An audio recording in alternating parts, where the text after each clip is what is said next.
রাজা কৃষ্ণচন্দ্র, আমি এসেছি রে।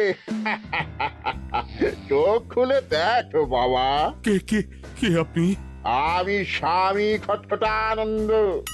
আমি জানতে পেরেছি তোর মনে সুখ নেই, তাই তো সেই সুদূর হিমালয় থেকে ছুটে এলাম।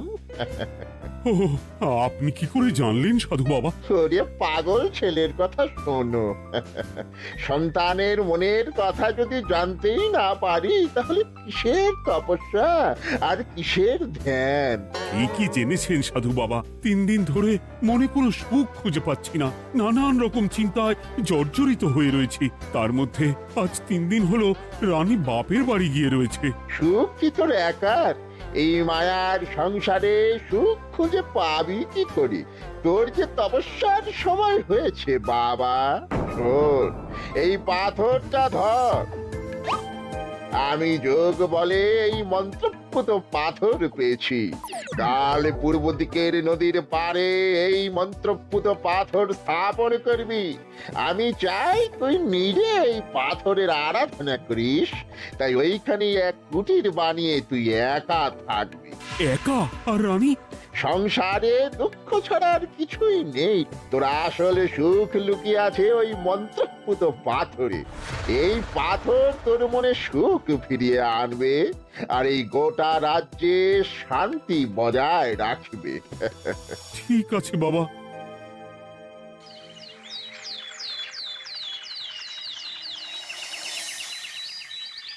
জয় বাবা খটখটানন্দের জয়। কি তার জ্যোতি, কি তার ব্যক্তিত্ব, আহ, কি তার কণ্ঠস্বর! এই মন্ত্রপুত পাথর আমার এবং এই রাজ্যের সকলে সুখ শান্তি ফিরিয়ে আনবে।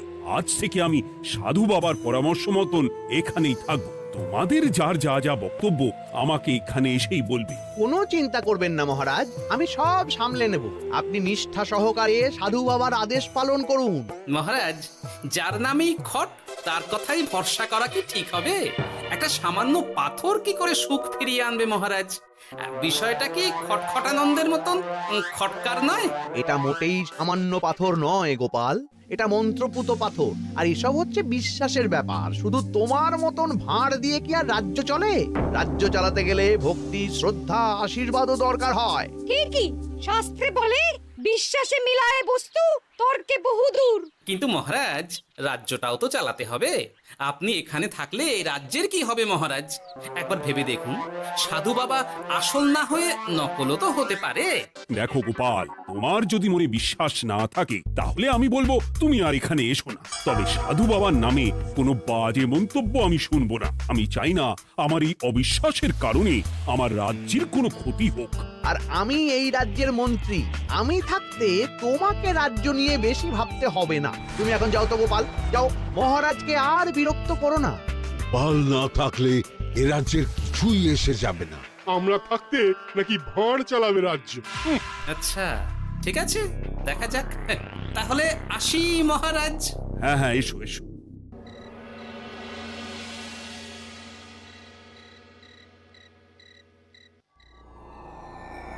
মহারাজ, রানী, তুমি ফিরে এসেছো? এ আমি কি শুনছি মহারাজ? আপনি নাকি প্রাসাদে ফিরবেন না ঠিক করেছেন? হ্যাঁ রানী, তুমি ঠিকই শুনেছ। আমি আর প্রাসাদে ফিরবো না। আমি এখানে থেকে ওই মন্ত্রপুত পাথরের আরাধনা করব। কে না কে এসে আপনাকে বলল আর আপনি প্রাসাদ ছেড়ে এই কুটিরে থাকবেন? আপনার শরীর খারাপ করবে মহারাজ, আপনি ফিরে চলুন। কে না কে নয় রানী, স্বামী খটখটানন্দ খুব বড় সাধু। উনি যোগ বলে আমার দুঃখের কথা জানতে পেরে সেই হিমালয় থেকে ছুটে এসেছেন আমাকে ওই পাথর দিতে।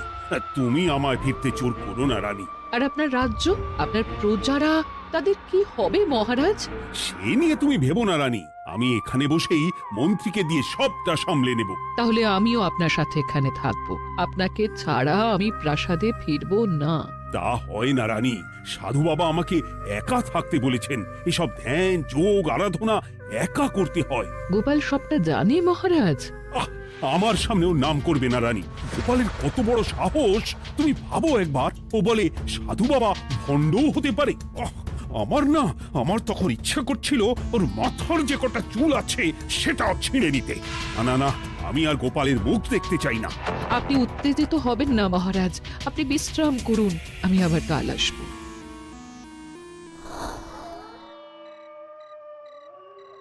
রাতের হাটেও সবজির যা দাম বেড়েছে, এরপর শুধু এক বেলা খেয়ে থাকতে হবে।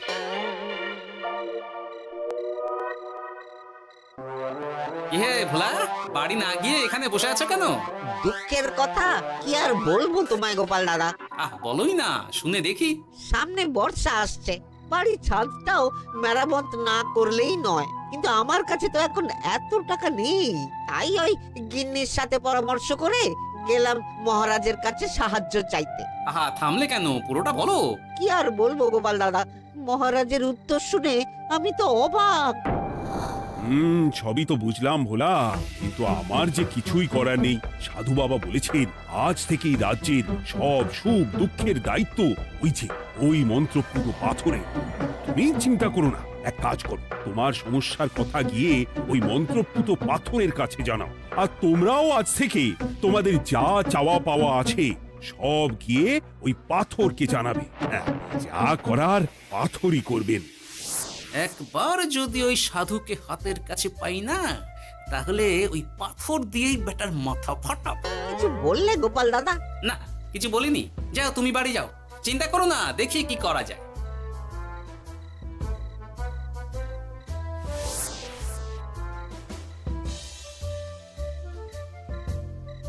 কি ব্যাপার, এত রাতে বটা ঘটা মন্ত্রীর বাড়িতে কি করছিল? কি বটা ঘটা, আজকে মন্ত্রী মশাইয়ের বাড়ি খাওয়া দাওয়া ছিল? খাওয়া ছাড়া কি অন্য কিছু আসে না তোমার মাথায়? চ চ চ, আমাদের অনেক কাজ আছে, চ। আরে এত তাড়া কিসের? বাবা, বটা ঘটার এত কি গুরুত্বপূর্ণ কাজ যে একেবারে ছুটে পালালো? না, ব্যাপারটা তো সুবিধের ঠেকছে না।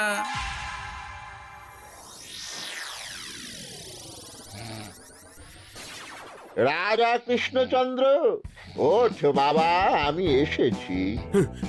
সাধু বাবা, আপনি এসেছেন? কেমন আছিস বাবা? ভালো আছি বাবা, তবে মনে এখনো পুরোপুরি সুখ খুঁজে পাইনি। সুখ কি তোর একার? কি করে সুখ পাবি বাবা? এখনো তো তুই তোর সব আসক্তি থেকে মুক্ত হতে পারিসনি।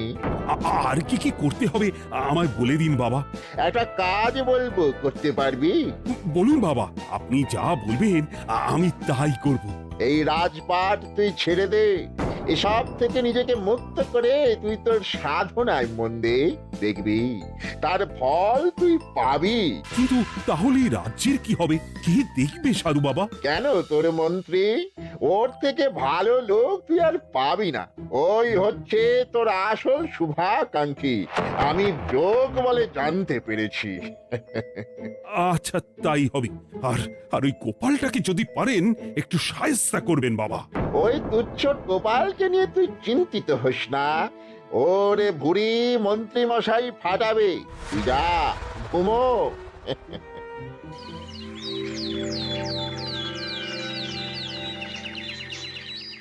শোনো শোনো শোনো, আজ থেকে মহারাজ কৃষ্ণচন্দ্রের আদেশে এই রাজ্যের ভার এই রাজ্যের মন্ত্রীর। আর মহারাজ নিজে তার কুটিরে নিরিবিলিতে থাকতে চাইছেন। উনি চান না কেউ ওনাকে বিরক্ত করুক। তাই আজ থেকে যার যা সমস্যা সবাই মন্ত্রী মশাইকে জানাবে। মন্ত্রী মশাই যাকে যা বলবেন তাকে তাই শুনতে হবে। শোনো শোনো শোনো। না, মহারাজকে থামাতেই হবে, না হলে বড় বিপদ হয়ে যাবে। যাই।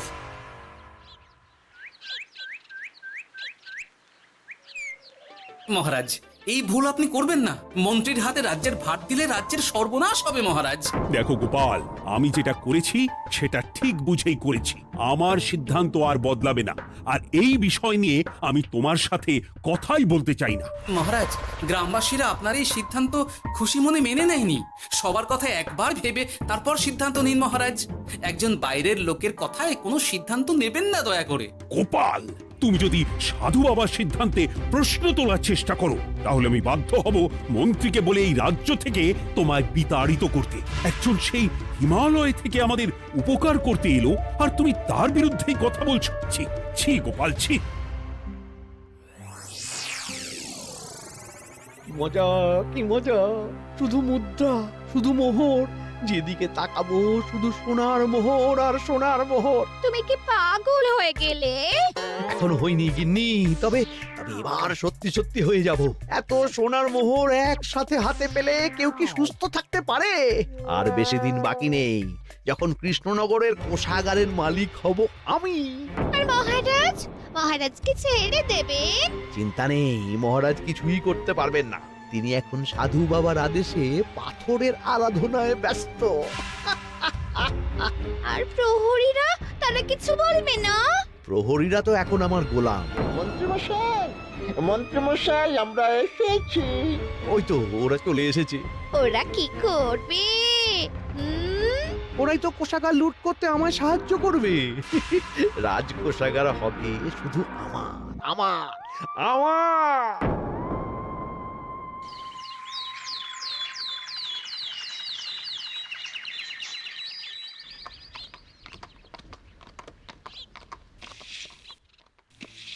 গোপাল, রানীমা, আপনি আমায় ডেকে পাঠালেই তো পারতেন। রাজ্যটার যে কি হবে গোপাল? মহারাজের উদাসীনতায় মন্ত্রী তো সব লুটে পুটে একাকার করে ছাড়বে। তুমি কিছু একটা করো গোপাল। সে তো আমিও বুঝতে পারছি রানীমা, কিন্তু হাজার চেষ্টা করে ও মহারাজকে বোঝাতে পারছি না। মহারাজ সাধু বাবার পাল্লায় পড়ে আর কিছুই বুঝতে চাইছেন না। এই রাজ্য আর মহারাজকে একমাত্র রক্ষা করতে পারবে তুমি গোপাল। কিছু একটা করো। কি হয়েছে, তোমরা হট্টগোল করছো কেন? তুমি আর একটা বিহিত করো গোপাল দাদা, আমরা তো আর থাকতে পারছি না। তুমি এর এক বিহিত করো গোপাল। আচ্ছা, কি হয়েছে বলবে তো? মন্ত্রী মশাই সবার কাছ থেকে অগ্রিম কর চেয়েছে। সে প্রহরী পাঠিয়ে সবার বাড়ি বাড়ি বলে এসেছে দুদিনের মধ্যে অগ্রিম কর না দিলে সবাইকে ধরে কারাগারে ভরে দেবে। একে তো আমরা কোনো সাহায্য পাচ্ছি না, তার উপর আবার এই জুলুম কি করে মেনে নেব বলো তো গোপাল দাদা? আমাদের বাঁচাও গোপাল দাদা, আমাদের বাঁচাও, না হলে এই মন্ত্রীর জুলুমে আমরা সবাই মারা যাব। হ্যাঁ গোপাল, তুমি পারবে। কিছু একটা করো গোপাল, এই রাজ্যটাকে বাঁচাও। না, আর নয়, এবার এর একটা বিহিত করতেই হবে। শোনো, তোমরা সব নিজের নিজের বাড়ি যাও, আমি দেখছি কি করা যায়। মন্ত্রী দুদিনের মধ্যে কর চাইছে কেন? ওর আসল উদ্দেশ্য কি? না, বিষয়টার খোঁজ নিতে হচ্ছে। পুটি, এই পুটি। গোপাল দাদু, তুমি? শোন, একটা কাজ আছে বুঝলি, বটা ঘটার উপর নজর রাখতে হবে। পারবি তো? হ্যাঁ হ্যাঁ দাদু, এটা আর কি এমন কাজ? এই তোর হাতে ওটা কি রে? ও এটা পুতুল, বাবা এনে দিয়েছে। পাথরটা খুব চেনা চেনা লাগছে, কোথায় যেন দেখেছি। কোথায়? রে, সাধু বাবার দেওয়া পাথর। আর এটা একই পাথর মনে হচ্ছে। এই তোর বাবা এটা কোথায় পেয়েছে রে? তা তো জানি না, তবে শুনেছি পাশের গ্রামে। বাহ, পাথরগুলো দেখতে তো খুব সুন্দর। এই সব পাথর তোমার? আজ্ঞে হ্যাঁ, আমি এই পাথরের মূর্তি বানাই।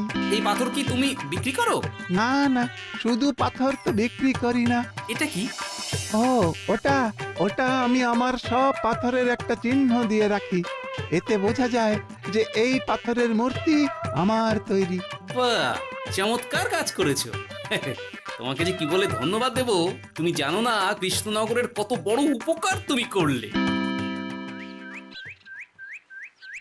গোপাল দাদু, ও গোপাল দাদু, গোপাল দাদু, গোপাল দাদু।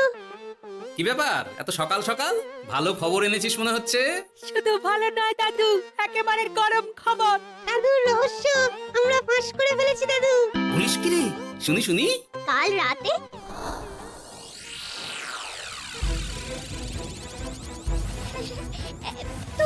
এত সোনা, এত মোহর আমি একসাথে কোনোদিন দেখিনি। ও, এইসব আমাদের? হ্যাঁ গিন্নি, হ্যাঁ, এই সব আমাদের, সব। ওরে বাবা, আমার তো বিশ্বাসই হচ্ছে না, ভাবলেই গায়ে কাঁটা দিচ্ছে। রে বটা, আজ সাধু সেজে মহারাজের কাছে গেছিলি? হ্যাঁ, মহারাজ তো আজ প্রায় 5 প্রণাম করতে যাচ্ছিলেন, কোনো মতে ঠেকিয়েছি। বলেছি প্রণাম নেওয়া আমার গুরুর বারণ আছে। আর আমি তো আজ এমন ধোঁয়া দিয়েছি যে মহারাজ একেবারে কেসে কেসে অস্থির। আর মাত্র 2 দিন, এই 2 দিন খেলাটা চালিয়ে যেতে পারলেই কেল্লা ফতে। আচ্ছা, এবার আমার কাছে পুরো বিষয়টা পরিষ্কার হলো। বাহ, তোরা দারুণ কাজ করেছিস রে। এবার শুধু আজ রাতে প্রমাণটা পেলেই হয়ে যাবে।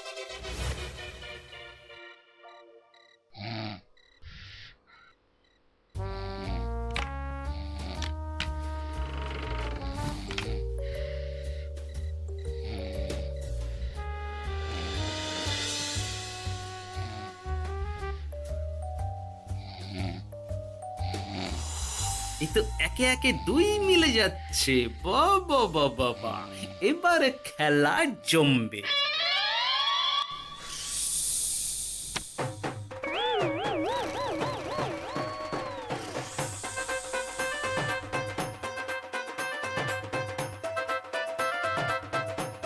এই ঘটা ঘটা রে, এই ঘরে এত ধোঁয়া এলো কি করে রে?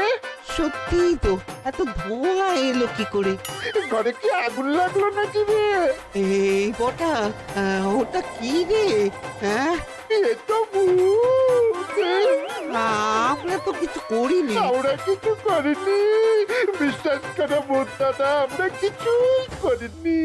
তোরা আমাদের পূর্বপুরুষের প্রস্তর খণ্ড নিয়ে এসেছিস। তোদের এত বড় সাহস, আজ আমরা তোদের ঘাড় মটকাবো। আমরা কোনো খণ্ডমণ্ড নিইনি ভূত দাদা।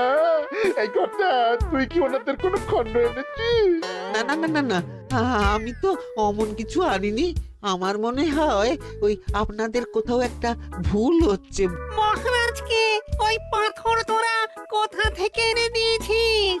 ওটাই আমাদের প্রস্তর খণ্ড, আমাদের 5 পুরুষের সম্পত্তি।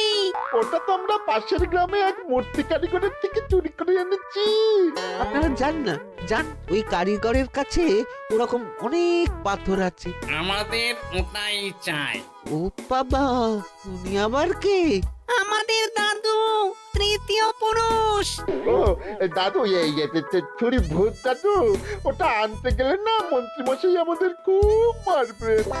খা, ওদের মুন্ডু চিবিয়ে খা।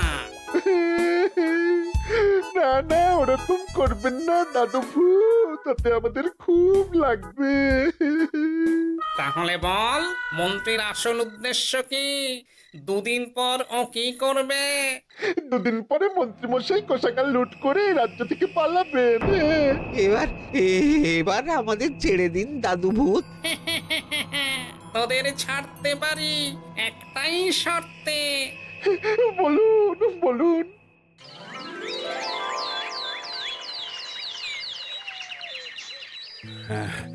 রাজ্যের পরিস্থিতি কি? প্রজারা সবাই ভালো আছে তো? হ্যাঁ মহারাজ, সেসব নিয়ে আপনি একদম চিন্তা করবেন না। বাবা, আপনি এসেছেন? আরে কৃষ্ণচন্দ্র, একটা কথা তোকে না বলে আর থাকতে পারলাম না। এটা আবার কে রে? বলুন বাবা। এই মন্ত্রীকে এই রাজ্যের দায়িত্ব দিতে বলে আমি বড় ভুল করেছিলাম। আসলে এই মন্ত্রী হচ্ছে চোর, ও তোর কোষাগার ফাঁকা করে পালাবার মতলব করেছে।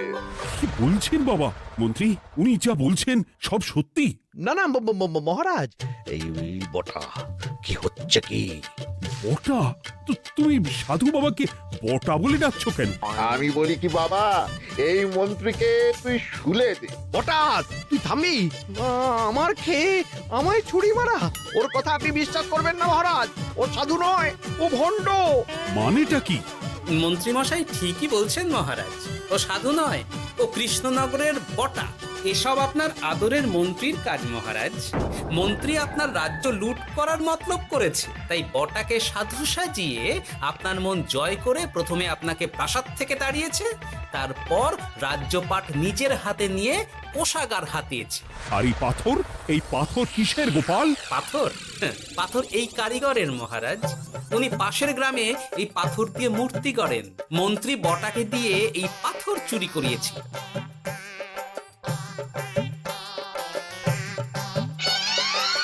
ওই পাথর আমার মহারাজ।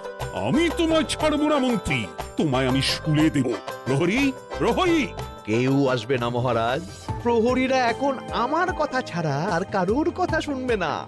আমি এখন আপনাদের সামনে দিয়ে আপনার কোষাগার নিয়ে চলে যাব, আর আপনারা শুধু দাঁড়িয়ে দাঁড়িয়ে দেখবেন। রে ন্যাপলা পুঁটি গুলটে, মন্ত্রীকে বেঁধে ফেল। এত সোজা নয় গোপাল, দেখবে? প্রহরী, প্রহরী! চেঁচান চেঁচান, আরো জোরে চেঁচান, কিন্তু ফল হবে না। আপনার প্রহরীরা সব গ্রামবাসীর হাতে বন্দী। আমায় ছেড়ে দিন মহারাজ, আমার ভুল হয়ে গেছে। এমন ভুল আমি আর করবো না মহারাজ, আমায় ছেড়ে দিন।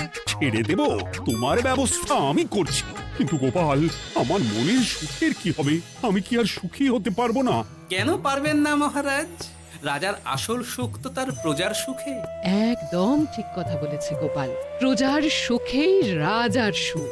ঠিক গোপাল, ঠিক। তুমি না থাকলে যে আমার কি হতো? জয় গোপালের জয়! জয় গোপালের জয়।